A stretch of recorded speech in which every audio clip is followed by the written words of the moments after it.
Falënderimet I takojnë Allahut Azza wa Jall, salavatat pejgamberit alayhi salatu wassalam. Jemi në ligjëratën e radhës të cikli I ligjëratave Fiqhu Hanefi. Jemi tek kapitulli I namazit, duke trajtuar çështjet të rëndësishme që kanë të bëjnë me namazin apo me këtë obligim madhështor në Islam. Jemi në meselën e radhës. Në këtë çështje ajo është disa nga adabet e namazit.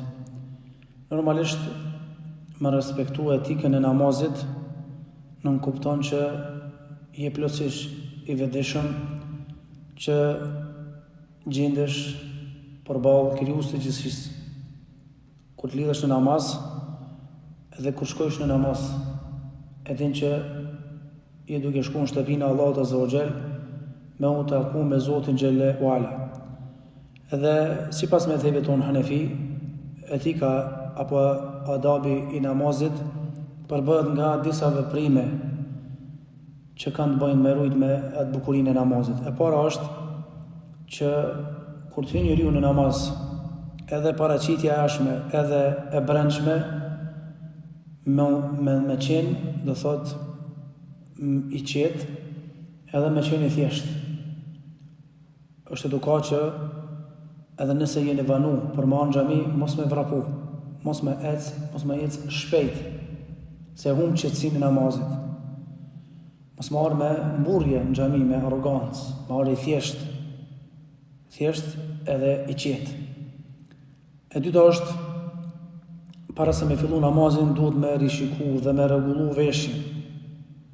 Thot me ardh I veshur mirë në namazin pastër me erë parfymi, ose për shembull nuk I kemi mbyll të gjitha pullat e këmishës, apo I ke krahët e polvjelur, do të me I lishu të poshtë se ke fanull gjatë me krah gjatë apo këmish me krah gjatë. Thjesht me u rregullu veshja. Jo pasaj në namaz me I mbyll pullat edhe kështu me radhë. Kur je në namaz, sidomos të u falën kohën, qëndrimin në qiyam, duhet me u pa apo me u shiku vendi I sejdës. Ajo me rrotullu shikimin gjatë as namazit, me shiku në sejdë, apo vendin ku ndon kokën në sejdë, aty me shiku gjatë namazit. Kur je në kom, pastaj kur bish në ruku, me shiku do thot ose te vendi I sejdës, ose tek hapësira do thot e vendosjes së dy këmbëve. Pastaj me u shiku do thot vetëm ku të bëj sejdë, vetëm ajo pjesa që është sejdë, do thot kokën ku ndon ballin. E jo me I përvjedh shikimet gjathas majtas, apo me shiku dhe ndër këmbë se kush po hyn dhe kush po del në xhami. Pastaj në teja gjithashtu ku të qëndrosh ulur me shiku në vendin ku ndon kokën sejdë, jo me përvjedh shikimin gjathas dhe majtas, me që ne edukum namaz, sa që edhe me vendos një kokë, në kokën tonë një gotë ujë mos me lëviz, apo edhe nëse ndalet mbi kokën tonë një zog, thuaj se është ndalë mbi një dru të paleveshëm, thjesht me qenë I kujdesshëm gjatë faljes. Gjithashtu, për adabeve etikës namazit është kur bësh ruku dhe sejdë me bot tasbih më shumë se 3 herë. Por ashtu kur je me imam, duhesh me ndjek imamin. Mirë po, kur falesh vetë, me thonë më shumë se 3 herë subhana rabbiyal azim, ruku subhana rabbiyal azim, sejdë me thonë më shumë se 3 herë subhana rabbiyal a'la, subhana rabbiyal a'la, që me fal namazin, do thot me plot kuptimin e fjalës I qetë edhe I përulur. Gjithashtu kur thret muezini, nëse si në kom edhe je ulur duke e prit ikametin, kur thot hayya ala salah, do thot ose qad qamat as-salah, do thot me uçun kom edhe më bëgate për me fal farzën e namazit. Gjithashtu para se me fillu tekbirin fillestar me hin namazit qetë, me bo një jetin me zemër, edhe mos me shiku anash, me lonë dunjan mbrapa, në mënyrë që me arrit për qëndrimin e plot. Për shembull gjatë namazit ashtu për edukatës etikës është, mundësisht mos me koll pa nevojë, ose nëse të hapot goja me mbyll me dorë, ose nëse vjen guksima me ndal atë. Njerëzit sot I unë qupi sofrës bukës edhe vinë me u falë në xhami, edhe guksojnë sa të kene mundësi Allah në rujtë. Andaj duhet me pas kujdes. Gjithashtu, kur vjen koha me fillu namazin normalisht, me fillu do thot namazin, do thot të sidomos farzën pasi të përfundojmë me njëherë ikameti. Qysh ka edabet namazit, etik të namazit, ka dhe mekruhat të namazit, sjelljet e pahishme gjatë namazit. Normalisht ka veprime dhe sjellje të cilat nuk përshtaten me strukturën e namazit, që realisht e pengojnë muslimanin apo e shmangin përqendrimin namaz, dhe këto mekruhe, gjërat e pahishme, sjelljet e pahishme bin kundërshtim me madhrimin e Allahut Azza wa Jall për ulësin namaz, qetësi namaz, që realisht kjo qetësi është obligative të jetë prezente. Mekruhet janë veprimet të çortueshme apo të pahishme të cilat duhet me u shmang gjatë faljes së namazit.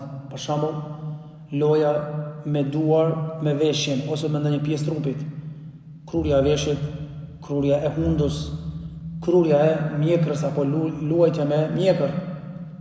Ka pi mekruhe që janë mekruh tahrime, që janë nga të haramit. Dhe normalisht ato kanë bëjnë kur njeri e braktis me qëllim një vajxhib. Kurse ka mekruhe tjera që quhen tenzien tek mezhebi Hanefi, të lehta të cilat, siç është për shembull praktikja e suneteve të namazit, për shembull, para fazit e ikindis, ose sunet me i fal, ani pse është sunet i dopt, 4 rekate, edhe ai as nuk e fal tahiyatul mesjid 2, as nuk e fal 4 rekate të ikindis, por rrim telefon. Apo e shfrytëzon kohën prej zonit jasis deri në ikamet, nuk fal asgjë, as tahiyatul mesjid. Edhe rrin telefon apo rrej vetëm kështu, do thotë në xhami. Andaj vendi xhami është për ibadet. Për të arsye, ka disa situata, sjellje, veprime të cilat konsiderohen mekruh në namaz. E para prej tyre është lënia e vajxhibit me qëllim, për shembull mos leximi i surës Al-Fatiha. Ose për shembull në namazet ku lexohet me zo, ai lexon pa zo. Apo në namazet ku lexohet pa zo, do thotë ai lexon, do thotë me zo. Kjo është mekruh, do thotë nga haramit. Realisht namazi është i vlerëshëm, por është i mangt. Nga se normalisht ka bëni mekruh tahrimen. Gjithashtu lënia me qëllim me ndonjë suneti nga sunetet e namazit është mekruh, për shembull, qoftë suneti i parë i drekës apo tjetri pas farzit të drekës, dy sunet. Luajtje me rroba, krurja e trupit, fshirja e djersitjeve në trup gjatë namazit, këtësitja e gishtrinjeve apo gërshëtimi i tyre. E gjithashtu guksima, hapja e gojës, pastaj kollitja pa nevojë. Gjithashtu më u fal kur ki presionin e dy nevoje fiziologjike, qoftë madhe apo të vogla, apo kur je nxorr për gazra, është mekruh tahrimen. Gjithashtu me ungut, do thotë me ran sejdë para imamit, ose ngritja nga rukuja para imamit është mekruh nga të haramit, që disa dietarë kanë thonë që ja prish edhe namazin, Allah i na ruaj. Gjithashtu për shembull me fal namaz, do thotë duke qenë i mbështetur diku pa pas nevojë, por këtë e bën vetëm për do thotë komoditet, mbyllja sive namaz pa nevojë, lëvizja e syve gjatas majtas, apo lëvizja e kokës gjatë namazit, ose për shembull dukush ka marak me kërcit kokën namaz. Pastaj me u fal, do thotë me rrobet e dikujt pa marrë leje. Për shembull dikush e kalon një setër namaz, do thotë vjen në xhami dhe t'ia ki marr atë setër, kjo është mekruh. Do thotë gjithashtu falja e namazit, do thotë në varreza që realisht është ndaluar te shumica e dietarëve. Pastaj falja e namazit pa nevojë në banjo, se kinë se tash i kemi tualetet e pastërta. Falja e namazit pa sutre në rrugë me pengu kalimin e njerëzve. Gjithashtu gëlltitja e gjërave që kanë met në dhomë. Thotë nëse janë sa kokra e bezilis edhe gëlltit e prish namazin, nëse jo, do të ke bo mekruh tahrimen. Do thotë ke umër bukë edhe tash e ke gjetë kuan me glirë dhomë namaz, Allah i na ruaj. Gjithashtu leximi i Kuranit në sejdë, rukua apo në etejat. Dhe kjo ka mundësi, në mëdhon se kum ditë, gjatë periudhës kur kum bo hafızlëk, vitin 2004-2005, më ka ndodhur që nga frika, për shembull dhe kisha dersin me thonë para agës hafës mas ikindis, edhe kur e falsha sunetin e ikindis, e shvizesh rrasë edhe rukudën sirësi me lezu, atë që këmë thonë para agës hafës. Allah na falë nuk e kemi ditë. Pastaj falja namazit në një vend ku ka fotografi, do të qof njerëzve apo kafshë, që disa pjetëtarë ka thonë që namazit tjetë nuk pranohet, mund sësh me imbulu apo me i largu tërësisht.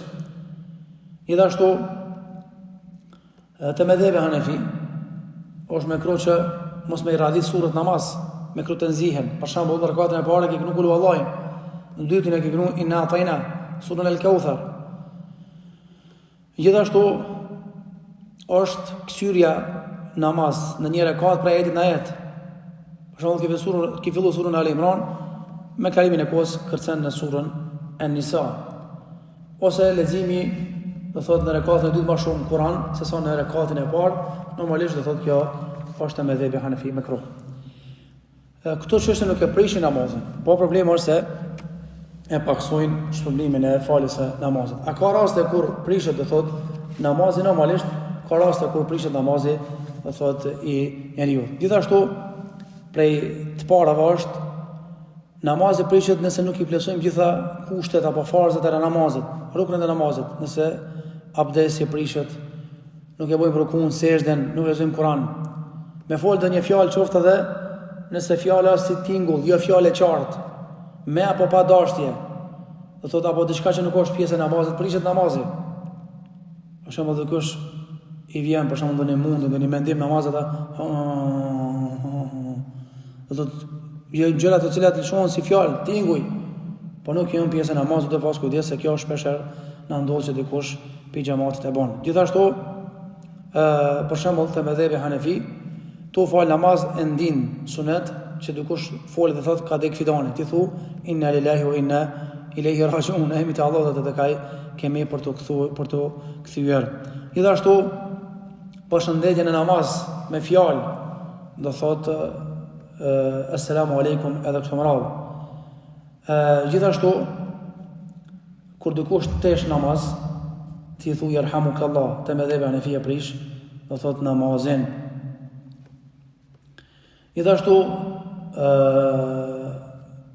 me lexu, do thot pjesë të Kuranit, të cilat pjesë nuk i di njeri. Për shembull, ka mësuar një sure para 10 vjetëve, edhe se ka përsëritur që jam marrëmendje që e di, edhe e lexon surën namaz, e bën masakër leximin, Allahu na ruaj. Gabime trashanike. Gjithashtu, nëse e prish abdesi, normalisht prishet namazi. Ngënia pirja gjatë namazit, normalisht e prish, do thot namazin. Te medhebi Hanefi, jo te medhebe tjera, nëse qesh me zë të lartë, do thot e prish namazin edhe abdesin këtë rast. Do thot realisht, do shifa shumicë dietarëve, do thot nuk e prish abdesin, po vetëm do thot e prish namazin, ndërsa abdesin nuk ka nevojë me përsërit, anipse kjo kështu mendojnë dietarët e medhebit tonë Hanefi. Gjithashtu, me u kthy pa nevojë nga drejtimi i kiblës e prish namazin. Gjithashtu me lexu surat e Kuranit apo ajete që ja u kuptimin tërësisht e prish namazin. Lëvizjet e teprura namaz e prishin namazin. Gjithashtu me u fal meshkujt dhe femrat në të njëjtin saf, namazi është i prishur pa pas hapësira mes një tjetrit, dhe ato namazi nuk prishet. Gjithashtu, kur dikush ka marrë tayamum, te medhebi Hanefi, to e fal namazin. E kalon që është më lëshut, edhe ndin rekatën e dytë, tu har uji, prishet tayamumi, prishet namazi dhe ai fillon me marrë abdes dhe e fal namazin. Zbulimi i pjesëve të me trupit, avreti, e prish namazin. Dhe këtu duhet me treg vrejtje se shumë janë të pakujdesshëm njerëzit, subhanallahu në këtë drejtim. Pak për atyve i kushton një rëndësi mbulimit të avretit. Apo veshin vetëm majic, apo këmish pa pas majic të brendshme. Edhe kur bjen në të jatë, ose nës ruku apo sejdë, zbulohet avreti, Allahu na ruaj. Dhe nëse zbulohet, do thot avreti, atëherë do thot namazi prishet, sidomos një treta e avretit. Gjithashtu, te medhebi Hanefi, nëse gjatë namazit jetu fal, edhe nuk i pa që për shembull ki pjesë nevojës të madhe në pantolle apo të urinës, atëherë do thotë nëse e vren gjatë namazit dhe prish namazin dhe i ndron rrobat e pasrit namazin. Gjithashtu nëse fillon me rrjedh namaz gjak nga pjesët e trupit, qoftë hunda edhe kështu me radhë, dhe nuk ndalet ajo rrjedhje e prish namazin te mezhebi Hanefi. Gjithashtu namazin e prish, do thotë nëse kalon koha meshit mbi meste, do thotë e prish namazin. Gjithashtu nëse të bjen thik gjatë namazit e prish namazin. Ndryshimi do thotë i kiblës apo mos kryerja ndonjë shtyllë të namazit apo kryerja ndonjë shtyllë të namazit para imamit është çështje që e prish namazin e muslimanit.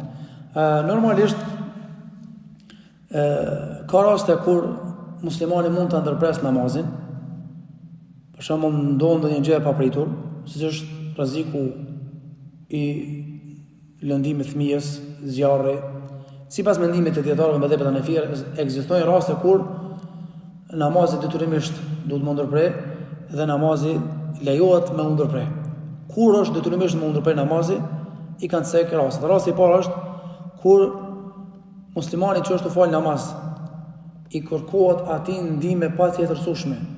Si për shembull është duke u fal para një bazenti, edhe e vren që dikush është gulfat, e ndërprer namazin, obligime ka me ndërprer me shku me shpëtu njërin. Pastaj kur është shef që është kall, është rrok shtëpia, apo është duke u djeg dikush, e ndërprer me njëherë namazin, pra detyrohet me ndërprer namazin këtë rast. Do thotë normalisht pastaj e vazhdon. Gjithashtu nëse ndodh dikush e thirr pi jashtë, qoftë edhe nga prindit, namazi nuk ndërpret, sidomos kur është namazi farz. Gjithashtu detyrohet ndërprerja e namazit në raste kur shën ndonjë të verbër apo fëmijë që po afrohet rreziku, apo është rrezikun e zjarrit, apo shes ulmin që ujqit po i bojnë baktis. Edhe këtë rast ndërpret namazi. Për shembull nëna raste tjera kur friksohet për fëmijën e saj. E ka shtit do thotë ushqimin në furrë, edhe fëmia s'dit.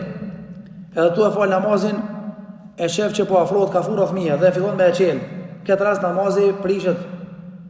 Apo është duke e bë gati iftarin, edhe shef që ka filluar me qitym avull, do thotë furrja, ushqimi, për mos më djeg ushqimi, mos më met njerëz bajtare prish namazin, apo do thotë kur shes se dikush po do me vjet diçka, do thotë se namaz kur duke u falur rrugës, e ndërpret namazin. Ka raste kur namazi lejohet me ndërprer, por nuk është do thotë obligim. Për shembull kur friksohet se ujku do t'ia dëmtojë kopen, apo kur friksohet se lop mund t'i ikin nga menaxhimi, sidomos ata që falen do thotë në përfush. Gjithashtu lejohet ndërprer namazit, do thotë kur e shën një gërsir nga vetë apo kur e shën ndonjë gjarpër dhe tenton me e mbyt atë. Çështja mesela rrodh është çështja e sutrës në Islam. Nocioni apo shprehja e sutra do thotë mbulesë, perde. Ndërsa në terminologjinë e shariatit islam kupton sendi që besimtari e vendos para vetes, qof shkop apo diçka tjetër, për t'i pengu kalimtarët të kalojnë mes tij dhe asaj që ai ka vendosur. Dhe normalisht dispozita e përcatimit të sutrës sipas dietarëve me mëdhëpet Hanefi është sunet apo mos paku mustahab e pëlqyer. Dhe kjo vërtetohet në hadithin e pejgamberit që ka shënuar Abu Davudi dhe Ibn Majah, ku thotë pejgamberi nëse dikush për ju e falet, do ta përcaktojë para vetes sutrën, që të mos e lejoj dikën që të kalojë para tij. Në xhami sutra, nëse ka mundësi më fal pas tubit, sunetet falet me tubit. Nëse s'ka mundësi, spaku suneti është i fortë më fal me sutrën në xhami. Mirë po, nëse falësh rrugës, e ke obligim e vendos sutrës që mos i pengu njerëzit, do thotë do thotë me kalu në rrugë. Sutra duhet me qenë madhësi, së paku prej, do thotë pranë 50 cm e lartë, ose duhet me qenë, do thotë e gjatë. Pra dispozita e sutrës është sunet e fortë te mëdhëpet Hanefi, jo vajib. Andaj normalisht dietarët e mëdhëpet Hanefi kanë thonë që nëse nuk vendos sutra, namazi nuk prishet, po ke bën një vepër të papëlqyer në namaz, apo ke bën me kro. Gjithashtu ka mëkat madh ai cili kalon para atij që është duke u falur.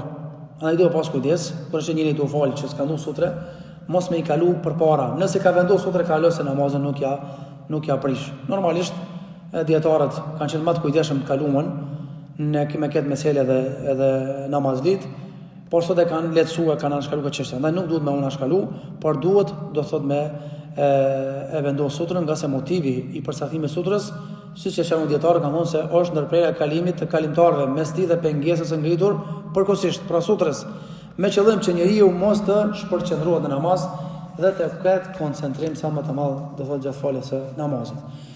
E lutem Allahun që të na mundsoj të kuptojmë drejt këto mesela, të falim namazin që duhet, dhe në takimin e ardhshëm, se kemi edhe mesela tjera tek kapitulli i namazit. Zoti i mëshirë, alhamdulillahi rabbil alamin.